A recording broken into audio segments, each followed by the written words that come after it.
दुनिया के दोनों ध्रुवों पर बर्फ की छत्तियां घुल रही हैं दोस्तों, और यह सिर्फ कुछ नहीं, सभी बर्फ पिघल रही है। अगर यह सारी बर्फ घुल गई तो बड़ा नुकसान होगा। समुद्री स्तर दुनिया भर में लगभग 4.8 मिमी हर साल बढ़ रहा है।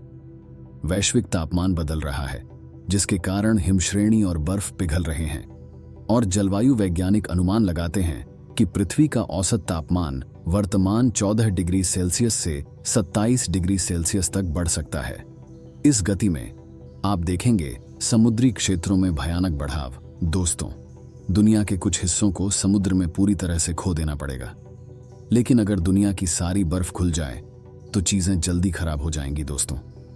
क्योंकि यह बर्फ की बात हो रही है, तो चलिए एक ठंडक से भरे तथ्य से शुरू करते हैं। अगर दुनिया के सारे हिमश्रेणी और बर्फ पत्थर घुल जाएं, तो समुद्र स्थल 65 मीटर तक आश्चर्यजनक रूप से बढ़ जाएगा। ऐसे देश जिनके उत्तरदायित्व इस स्तर के नीचे हैं, वे मुख्य रूप से मिट जाएंगे। अलविदा मालदीव, सिंगापुर और डेनमार्क क्षेत्रों में रह रहे 37 मिलियन लोगों को उच्च स्थानों में स्थानांतरित होना होगा, और दुनिया भर में कई जगहों को स्थानांतरित होना पड़ेगा। नॉर्थ अमेरिका में पूरा अटलांटिक सीबोर्ड गायब हो जाएगा। इसका मतलब है कि फ्लोरिडा में डिज्नी वर्ल्ड एक छोटा सा दुनिया नहीं होगा, बल्कि एक जलमग्न दुनिया होगा। पश्चिम की ओर सैन फ्रांसिस्को के पहाड़ द्वीपों का समूह बन जाएंगे दोस्तों, और गोल्डन गेट ब्रिज समुद्र से बाहर दिखेगा। जब तक यह लोहा घिस जाएगा और समुद्र में विलीन हो जाएगा, कुछ करोड़ लोग यूएस में अपने घर खो देंगे और अंत में स्थानांतरित हो जाएंगे। अगर आप डेनवर, कोलोराडो में रहते हैं, तो आपका घर शायद भरा हुआ होगा। दक्षिण अमेरिका में अमेज़न और पैराग्वे नदी के क्षेत्र अटलांटिक समुद्र में मिल जाएंगे, और बड़े शहर जैसे ब्यूनस आयरेस या मोंटेवीडियो गायब हो जाएंगे दोस्तों। यूरोप अपने कई शहरों को अलविदा कहेगा। वेनिस एक आधुनिक अटलांटिस बन जाएगा, और लंदन का बिग बेन अब समुद्र से घंटी बजाएगा। एशिया के बड़े हिस्से को भड़कता समुद्र तबाह कर देगा। लगभग 800 मिलियन लोग चीन, इंडिया और बांग्लादेश में अपने घर खो देंगे। ऑस्ट्रेलिया एक अंतरिक्ष समुद्र के रूप में विकसित हो सकता है, लेकिन यह बुरी खबर होगी 80% ऑस्ट्रेलियंस के लिए जो समुद्री किनारे पर रह रहे हैं। आप भाग्यशाली होंगे अगर आप अफ्रीका में रहते हैं दोस्तों, जहां के बड़े हिस्से को विश्व भर में बदलाव से बचाया जा सकेगा। यह दुखद सच है कि दुनिया एक प्राचीन अद्भुत को खोता जाएगा, ग्रेट पिरामिड ऑफ गीजा।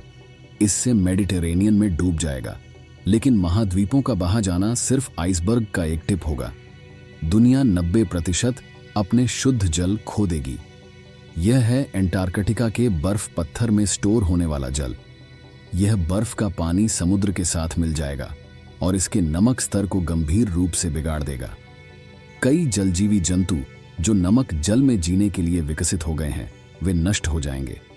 डूबा हुआ जल भी समुद्रिक धाराओं को प्रभावित करेगा दोस्तों। गल्फ स्ट्रीम, जो उत्तर यूरोप को गर्म हवा पहुंचाता है, कमजोर हो जाएगा या फिर रुक जाएगा, और इससे उस क्षेत्र में तापमान गिर सकता है।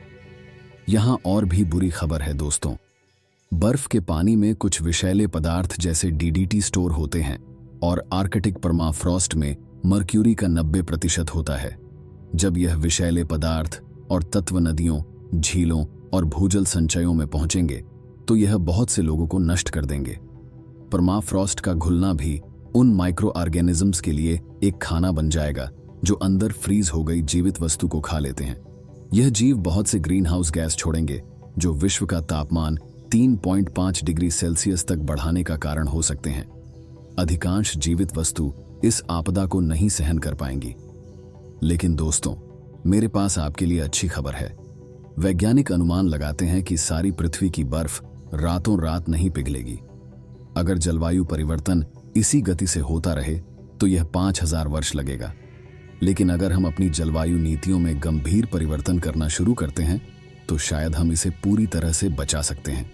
हम उदाहरण के लिए आर्कटिक को दोबारा ठंडा करने से शुरू कर सकते हैं। लेकिन दोस्तों, यह कहानी है एक और कैसा होगा के लिए।